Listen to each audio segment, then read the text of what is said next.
Hey, what's up, everybody? Welcome back to another exciting episode of me running crawlers in my backyard. So I busted out the comp rigs. I've got four of them out for the little showdown.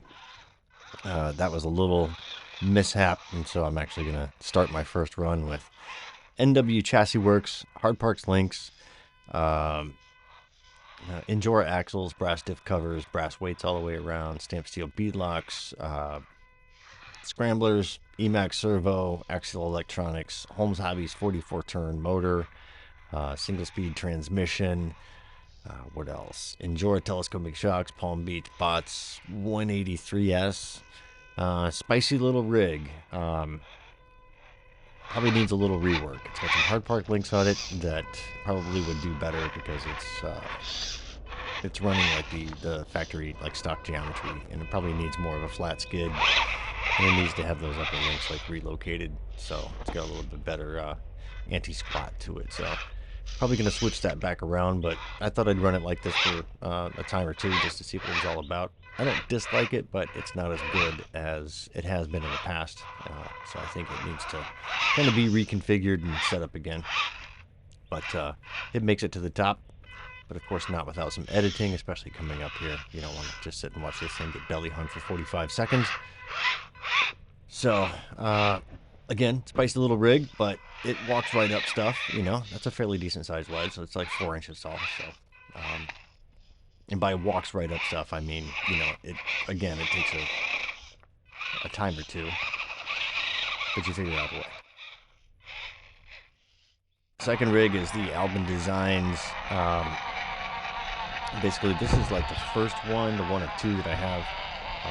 This has got portals on it, Mofo Nano Beast, Fury Tech 30 amp, NSDRC RS100 up front. If I haven't mentioned portals, it's got portals on it. Those are also Nix links. No major link riser or anything, just a stock geometry on there. Charisma shocks. Little guy racing brass wheels. Pin comps with half foams in there. And what else? If I haven't mentioned RS100 up front, it's got an RS100 on it. Maybe I could mention that one more time. And it's also got Nix flat skid on there. And link geometry. I believe everything is relocated up on the frame to kind of give it a little bit more anti-squat. It's very similar geometry to the SCX24 geometry, but it does have a flat skid, so you lose that bump on the bottom. And this is a pretty good rig. It's a sleeper, and because I've had this one the longest, I kind of feel like I know how it runs a little bit better. I also like this one, the way this one looks a lot.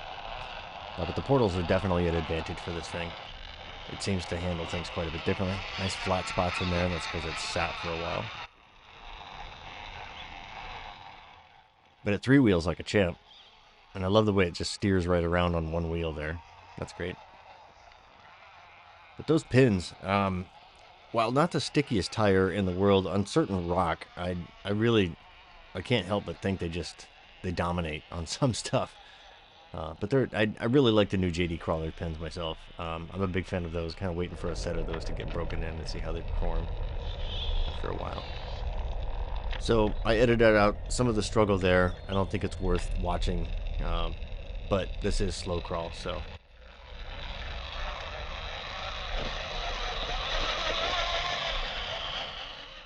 Fairly effortlessly, it just walks right up stuff if you put it in the right place. But this is the carbon fiber and aluminum panel version. It looks pretty cool. I like this one. It's a sinister look. And here is its counterpart, its twin. Now this is, of course, got Hard Park 1.8s on it with Injora, not Injoras, these are JD Crawler pins. Now the way these tires perform on this versus the way the JD Crawler pins perform on the OGRC chassis, there's night and day difference. This has got low blow knuckles, it's got some brass on the back, these are Trio axles, these are Nix links as well. You can hear my controller beeping in the background as the battery's on its way out. RS100 up front. This has got a Komodo on a 30 amp.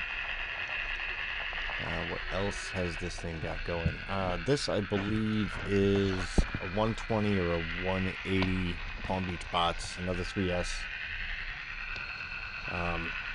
Life is full of bad choices, of which I made a couple here on trying to hit this break over. It just doesn't work.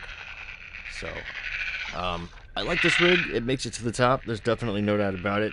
Those are Charisma shocks too, by the way. This is probably the nicest looking rig out of everything that I have. It's just definitely like a good combination of a little bit of everything. I really wouldn't mind continuing to tune this to make sure that it, performs up to expectations, and I think it's going to start with maybe swapping out the tires off of this. Still kind of looking for something that works well with the 1.8s, maybe cut and shuts at the answer. I'd like a little bit more sidewall to get these tires to kind of perform a little bit better. Plus a little more weight. I think with the Komodo in there, this can handle the weight, but I think this rig needs to go back on the bench. Because it's making an interesting click right there, if you can hear that. I'm not exactly sure if that's anything I need to be concerned about, but I think it's transmission related.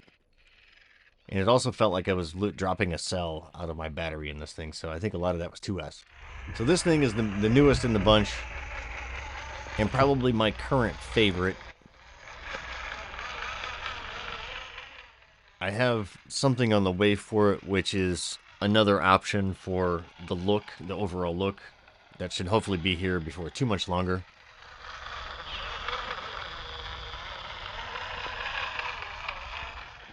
Since I'm a big fan of Toyotas, I kind of wanted to see what this thing would look like as one, so we'll see what goes on with that. I do like this Jeep buggy look thing, this axial capro looking kind of, it's the Z2 body. But anyway, I gave it brushless. It's got overdrive transmission, overdrive axles, OGRC +4s, brass all the way around. It's one of those like splatter paint servos. I can't exactly remember what the name is. I don't even remember. It's around here somewhere. I've got some stickers, and I don't. It's bad that I don't remember what servos in this thing. 303S. What else? It's a beast. That's all I can say. This thing is just it slays everything. Surprisingly, it doesn't. I know I just said that, but it doesn't make this ledge, which it has before. I don't know why. It was just a bad day for me on this thing with this. I think the tires have now kind of lost a little bit of that initial stickiness, but I just could not find the right place on this, and I ended up rolling it. So that's the video. Thank you for watching and listening to me ramble on about my rigs, and I will see you on the next one. Here's me flipping a car.